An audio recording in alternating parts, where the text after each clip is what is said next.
Just take a look at this epic war. It was insane. Unicorns of Love going up against Vatang. They were just able to get the win 15-14. It was so close, but Unicorns of Love was able to pull out the perfect. And what we're going to be doing in today's video is taking a look at the attack strategies that made this possible, and you are going to be surprised because a few of these strategies, they are actually really easy to learn and really easy to use, and they're going to get you a lot of 3 stars. Let's go ahead and get right into it.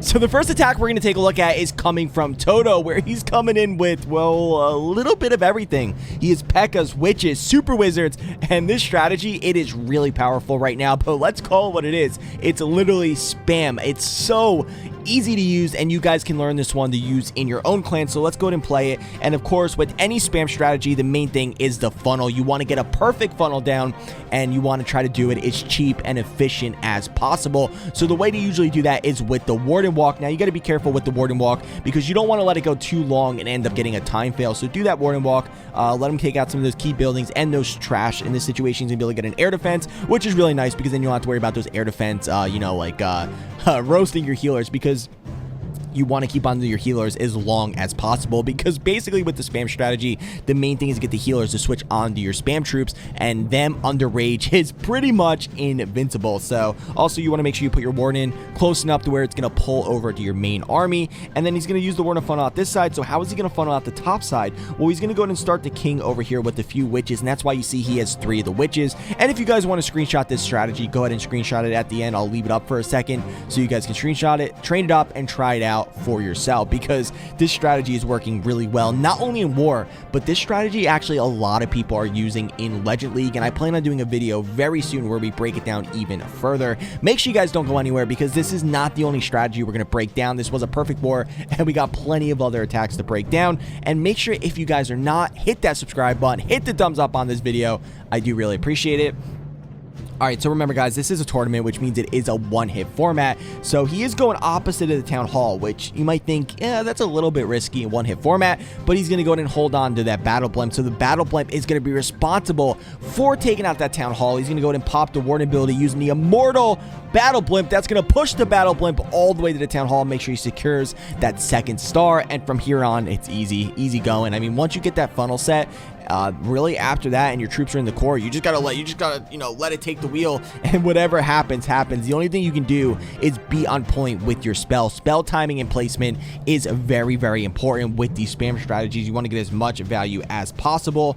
He's going against a multi-inferno, which is nice for the P.E.K.K.A.s but bad for the Super Wizards. Healers are starting to die off little by little. Remember, you want to try to hold on to them. Good thing we have the king and the witches. They were able to clear up this whole top side, which is really nice. They're going to continue their way down. He still has a baby dragon. I mean, he still has a lot of cleanup troops here. Not only that, this guy still has the royal champion. If this doesn't show you how powerful this attack strategy is, I don't know what will. I mean, this isn't against just anybody. This is against Vatang, which is a pro clan right now. These clans are both definitely top tier. We all know that I am a content creator for Unicorns of Love. Obviously, you can see my all my stuff, but Vatang is definitely still really OP also, so definitely somebody to watch out for. Both of these teams are teams not to mess with. All right, so he's going to send in the RC around 6 o'clock. RC is going to be responsible for taking all this out, and come on, tell me he can swag that RC. Is he going to look how much stuff he's swagging? Guys, I'm over here, I can't even get a triple with all my troops, all my spells. This guy's literally swagging the RC ability, a free spell, Headhunters. He didn't even use his Headhunters.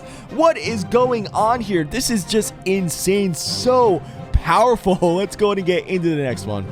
Alright, so the next attack strategy is going to be Zap Witches. Zap Witches have been powerful for a little bit now, and it is really strong, especially when you get the value with the Zap spells. Those Super Witches can really just tear up a base. Now, you're probably wondering, well, when should you go with Zap Witches? I mean, Super Witches over normal witches. Well, I did do a whole video where I break that down. If you want to check that out, I'll link it above. But basically, Super Witches are better for multi-infernos, and when you can't get down the scatter shots, the Super Witches can, tank the scatter shots a little bit better. So he's going to start off by zapping out this top hand 12 o'clock side, and then he's going to use the Warden ability. Basically, after you use the Zap spell, you use the Warden to clean up all the trash, and that's going to help funnel your troops where you want them to go. He's going to be able to take out that cannon and all this trash, and then it looks like he's going to want to go Super Witches straight into the Town Hall. Now, basically every war I've been covering that's like been using Super Witches, the hit rate with Super Witches is so high. Like, if you're using Super Witches, these pro players are usually getting a triple, and if they're not getting a triple, they usually have enough push to get through the base. The problem is time fail, so that's why you got to be really, really careful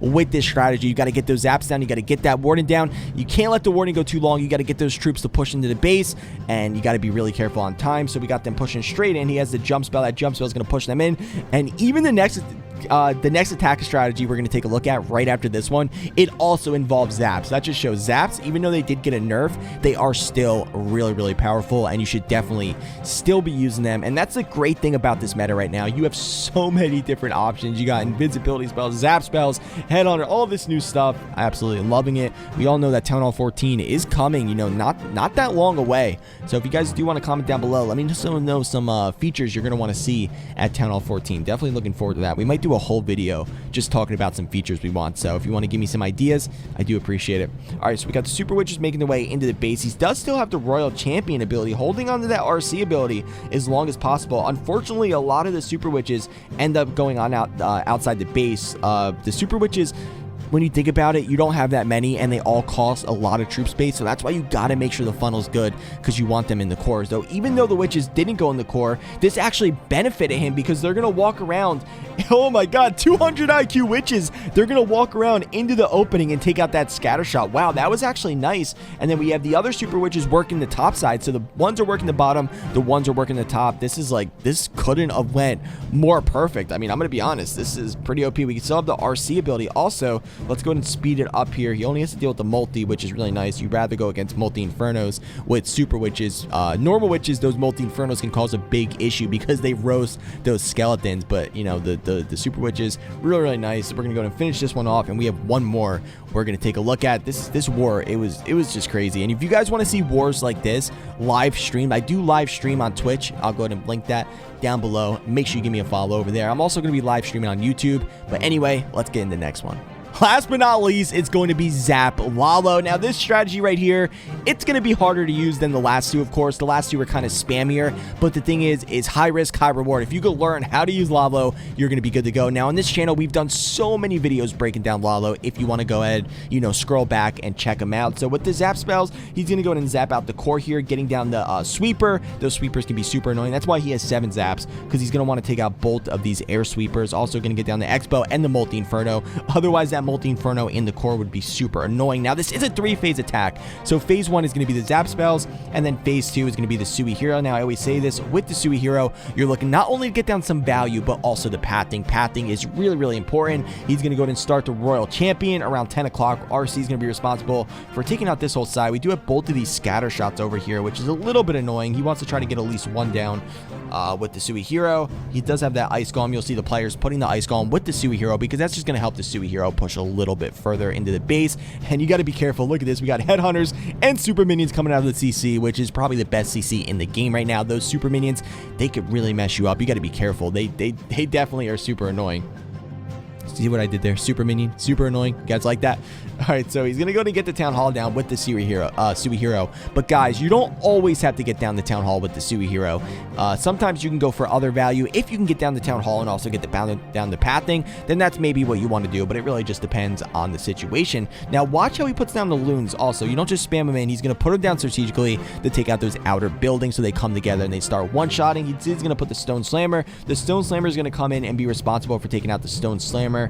He's also probably going to have a dragon and loons in there, and you'll see people put a dragon in their Stone Slammer to send it in to take out a section, and then the dragon's going to open up and be able to deal with the enemy heroes. You can see we do have the RC over here.